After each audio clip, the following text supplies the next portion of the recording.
Hi, everybody. This is Steve from Restoring Hope Counseling and Coaching, and thank you for being on this Patreon page where I'm excited that you're doing a couple things with us. Number one, partnering with us to help us lift the leadership capabilities of mental health professionals, addiction professionals, and pastors all around the globe. And the reason why we're focusing on those three groups of people rather, is because they are in the trenches globally with people who are living with life-controlling addictions, overwhelming mental health and emotional health issues, and we are wanting to help lift their leadership lid and capacity so that they can help more people.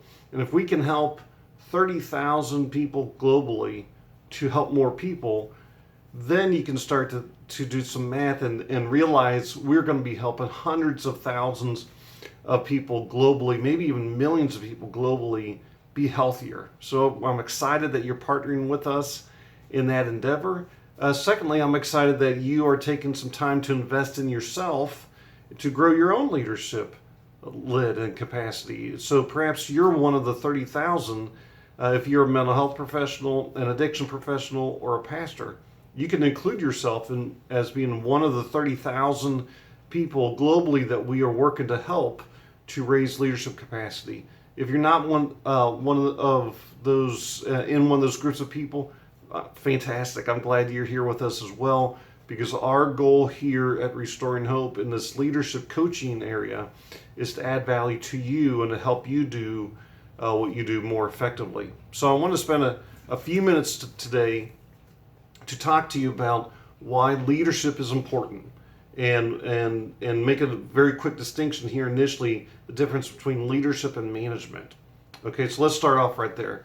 Leadership and management are two different things. I think they're both necessary, but they're two different things. Management, essentially, somebody who's a good manager is essentially somebody who works in the area of their company where they're examining processes and procedures and policies and helping those procedures, those policies to be as effective as possible. And managers are very, very, very necessary. Leadership, though, is different than that. Leadership is about creating energy and influence and creating a larger capacity within your company, your department, within your family, whatever the case may be, creating a larger capacity to be able to be more effective and to do more things. And so leadership, according to John Maxwell, who's one of the leadership gurus of the world, leadership is influence, nothing more and nothing less. And so management is about processes and policies. Leadership is about influence and creating more and bigger things, if you will. And so both are necessary within a company, and both are necessary within the family. And we are focusing specifically on this Patreon page on creating the leader side of it. There will be some videos and some comments made in videos that will refer to management type of things, but primarily our focus is going to be on leadership. Okay, so I got my notes with me.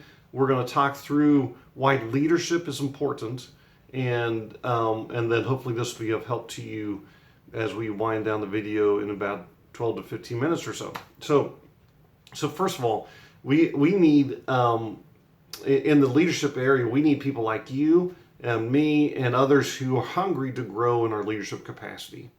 Leaders by nature are people who know that they don't know everything. Okay, so leaders by kind of naturally hunger to grow more, and they have what we call here at Restoring Hope a positive discontentedness. In other words, they are somewhat discontented with where they're at, their station in life, or where they're at within their company, but they feel good about it, and they feel good about growing. And so their desire to grow really doesn't come out of a negative space of woe was me kind of attitude. It really comes out of a space of saying, well, you know, what I'm doing is good, I enjoy it, but man, I want more, I want to grow more, and I want to be more. And so that's a large part of what leadership is all about. So let me kind of lay the foundation or the groundwork for the need to raise the leadership capacity of mental health and addiction professionals. So we know some stats. We've known some of these stats that have stayed consistent for about the last 30 to 35 years. We know that 1 in 4 people who live in this country and presumably around the world live with a diagnosable mental health or emotional health issue. That's 1 in 4, 25%. We also know that 9.8%, so what we'll say is 10%, 10% of the people in this country live with a life-controlling addiction, whether that life-controlling addiction is to a chemical or to a behavior. And that data comes from the National Institutes of Drug Abuse. So that would mean, if you take those two numbers together, that would mean that 35% of the people that live in this country and presumably this world live with either mental health or emotional health issue or a life-controlling addiction. So those numbers put together drives me to say, I'm excited with where I'm at with my company. We're growing, we're helping lots of people, but I have a positive discontentedness, if you will. I want more. I want to be able to help more. I want to be able to make a larger difference in the lives of people. And so we're going to be talking about in these videos leadership, not just specifically to mental health and addiction professionals, but to others as well. So, as I said, leadership is, according to John Maxwell, leadership is influence, nothing more, nothing less. That means being able to say, look, we got 35% of our population who are living under life-controlling issues, and saying, you know what, I think we're going to step forward and we're going to make a difference in this. We're going to influence people to grow, to contribute, to learn, to seek, to know more, to be better on the inside and on the outside, so that we can affect more and more people. So what I know from my own experience and what I know from teaching and coaching other people with leadership is that leadership development increases your influence. So as you learn through these videos, as you learn to be a better leader, it's going to increase your influence. And as you increase your influence, you will have a greater impact in your community, in your world, in your department, and in your family, and in your other circle of influences. So leadership development is vital for for you to have more influence in your realms of influence. And really, that's what these videos are about. To answer the question, why leadership and why leadership development, it's so that you can have a greater positive influence in your circles of influence. So if you think through history of the people that we identify as leaders, what's really interesting is that we can identify a whole bunch of leaders, and some of them left a positive impact on the world, and some of them left a negative impact on the world. So if we think about leadership being influence, let's think quickly about several historical figures. So number one, let's talk about Winston Churchill. Did Winston Churchill leave generally a positive impact on the world? Yes. When the German army were bombing during the Blitzkrieg of England, he became Prime Minister of England, and what he did was he gave a raucous speech in Parliament, which really stiffened the spine of the English people to continue to stand up against the German army. Some historians would say then he influenced and convinced FDR to send them more and more munitions and to help in the fight against the Nazis in Germany. So many people credit Winston Churchill with having enough influence to stop the wave of Nazism in the mid-1940s. Okay, let's think of his counterpart, Adolf Hitler. Did Adolf Hitler influence people? Absolutely he did. Was he a leader? By the definition, he was. But he left a very negative impact, as you know if you know your history.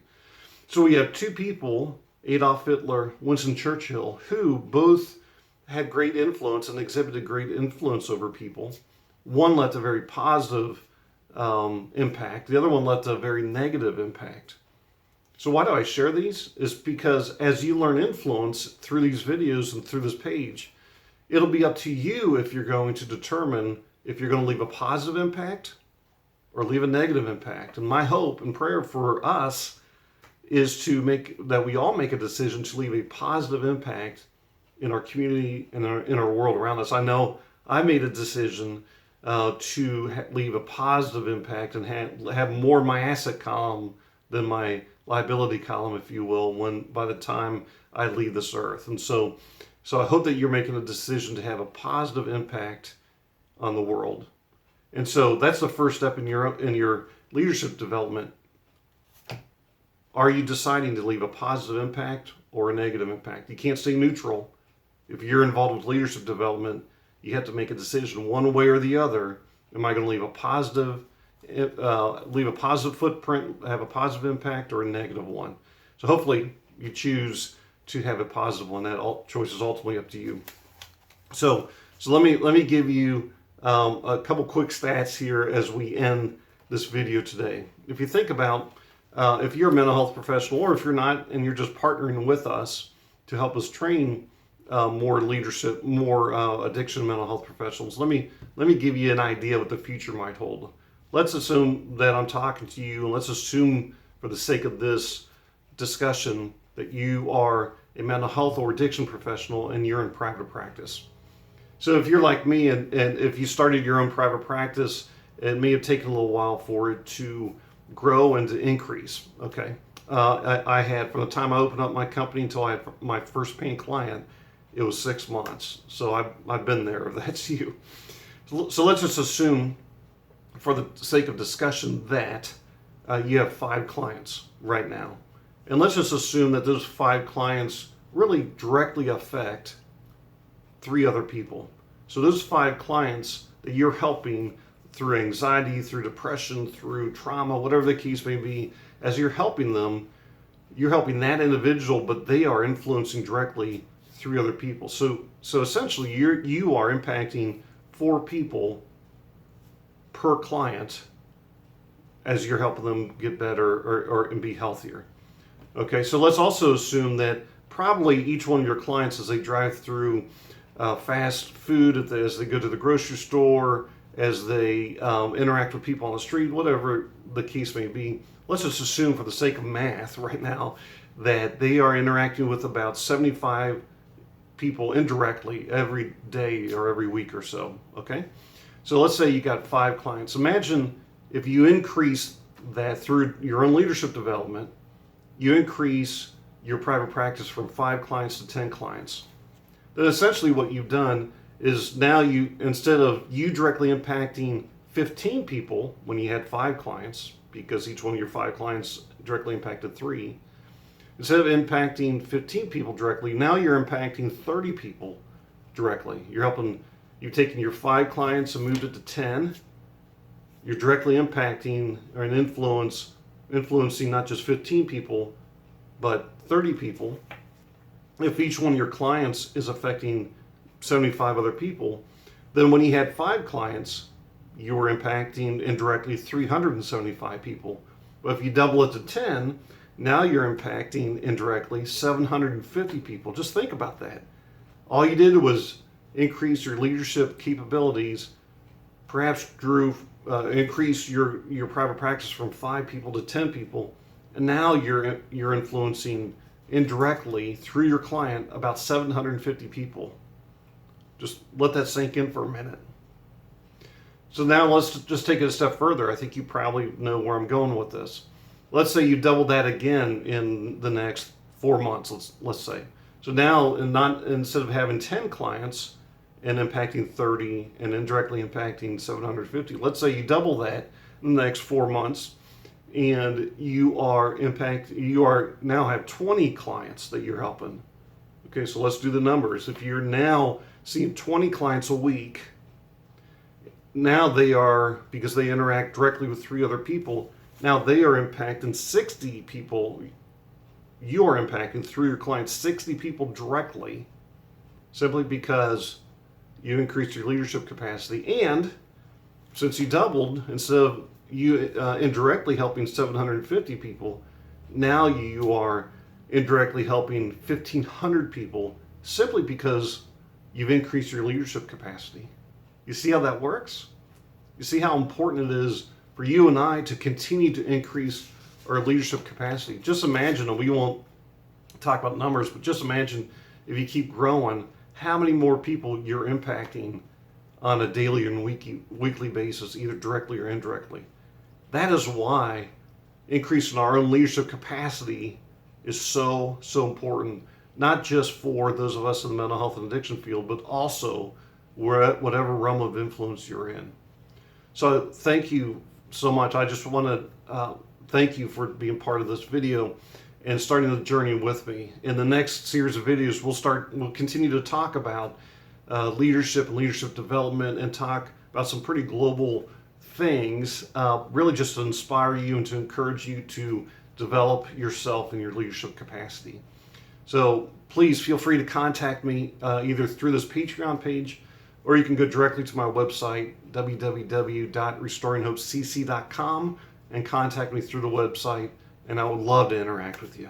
So see you in the next video. Take care. Have a fantastic day.